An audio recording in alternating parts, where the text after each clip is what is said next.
role of Mason's manual in the California Legislature.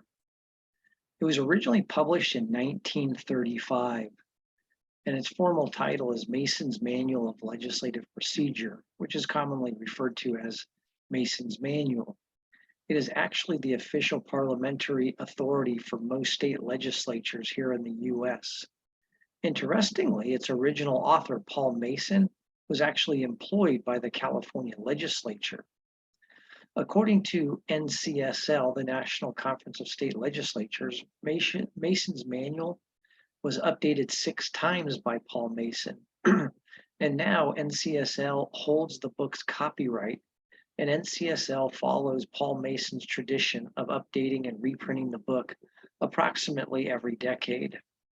The American Society of Legislative Clerks and Secretaries helps assist the NCSL with those every decade revisions. The 3 sets of rules of the California Legislature, that is the joint rules, the Assembly rules, and the Senate rules, all rely on Mason's manual if a procedural matter is not addressed by the California Constitution, by the government code, or by the individual House or joint rules.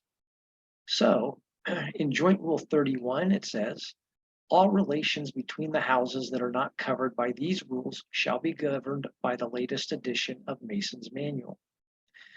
In Assembly Rule 10, it says, in all cases not provided for by the California Constitution, by the Assembly rules, by the joint rules of the Senate and Assembly, or by statute, the authority is the latest edition of Mason's Manual.